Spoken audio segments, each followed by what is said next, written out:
While working in Premiere Pro, you can also work with all types of media, such as audio, still images, image sequences, and video. These can all be incorporated into the project you're working on. Premiere Pro gives you several tools that you can use to import, edit, organize, and preview all these different types of media as well. In this lesson, we're going to learn about the various tools for importing media, using the media browser, and importing video from a camcorder.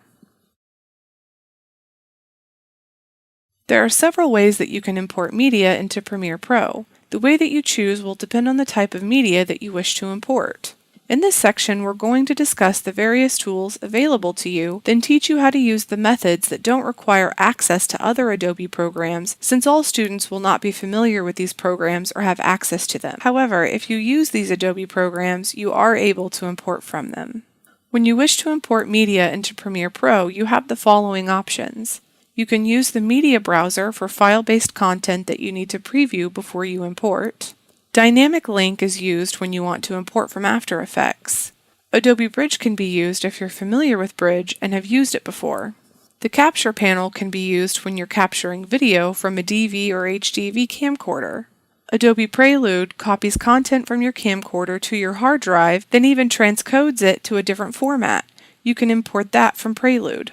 You can also drag and drop any content into the project panel or timeline. You can go to File, Import, then locate the content to import. The Media Browser is a panel that's located at the bottom left side of the workspace in CS6. In CC, go to Window, Media Browser to display the panel. In the Media Browser, search the location where your media clip is stored. As you can see, the locations to be searched appear on the left side of the panel. After you find the media clip, double-click the clip to play it in the source monitor, or click on the clip and press L on the keyboard to play the clip. You can press L several times to fast forward, and you can also press K to stop playing. Press J to play the clip backwards, and press J multiple times to rewind it. You can also drag the slider to drag through the clip.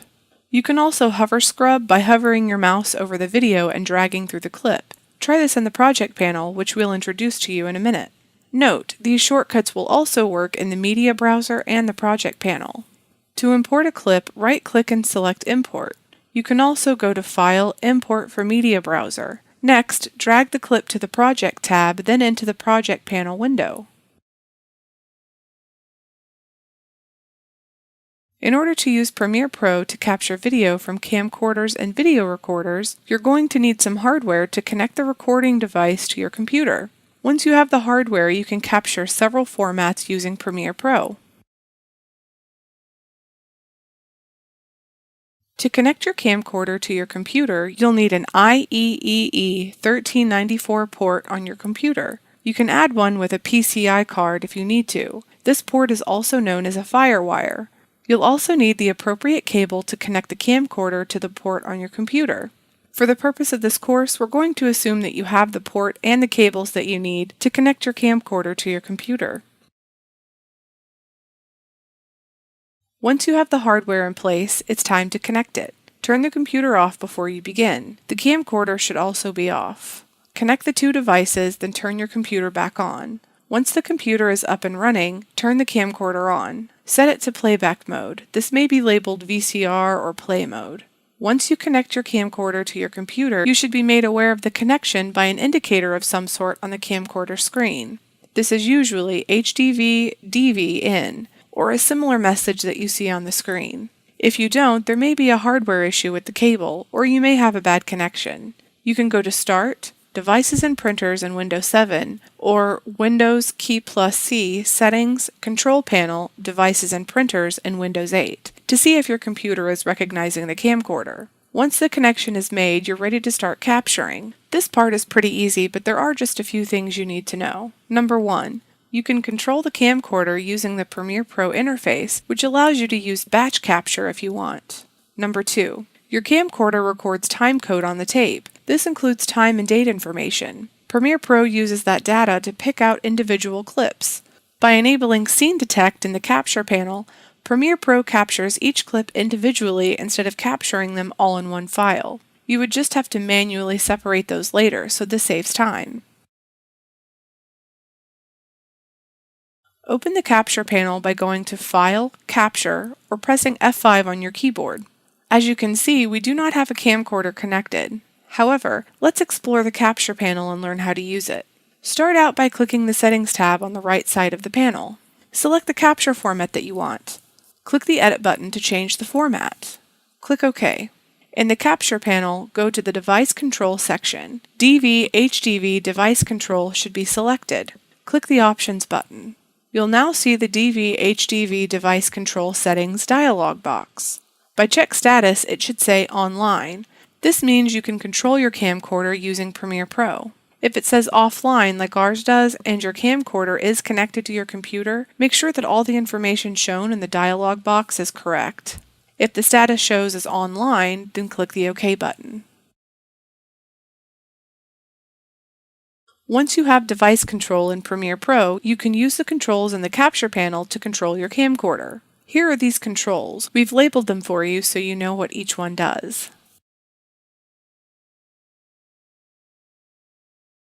If you want to seek out a certain time on the tape, go to the bottom left corner of the panel. Click the timecode. This makes it active. Enter the timecode you want. Use only numbers. Do not enter colons or semicolons. Premiere Pro will then cue the tape to that frame.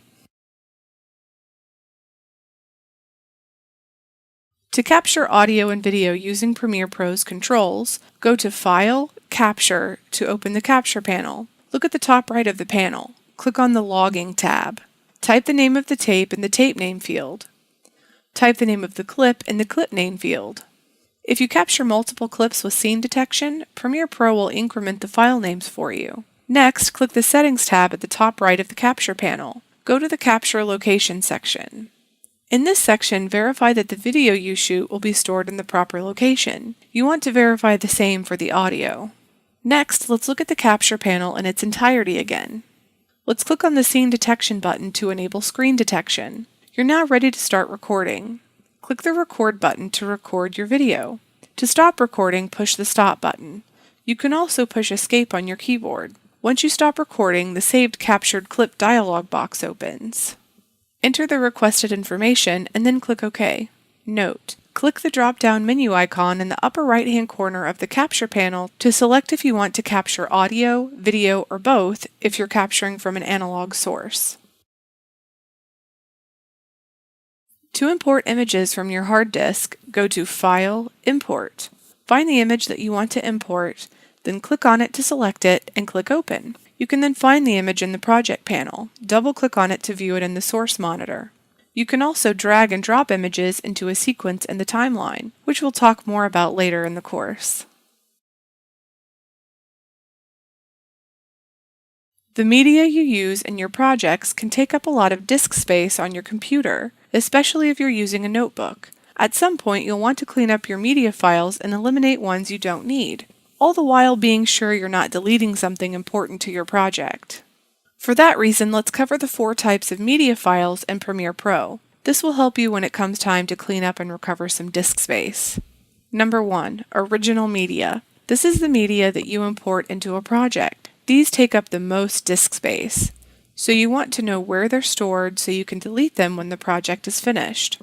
Number 2. Media cache files. Whenever you import media using Premiere Pro, the program creates unique versions of the media for faster preview and rendering. This is especially true for audio, which will have a .cfa extension. If you want, you can control where these files are stored in Media Preferences so that you know where to go to delete them. Simply go to Premiere Pro, Preferences, Media on a Mac, and Edit Preferences, Media on a PC. Then click the Browse button to change the location. Number 3. Media Cache Database. We already told you that Premiere Pro creates media cache files. However, it also creates a database that has links to the cached files it shares with Media Encoder, After Effects, and Encore.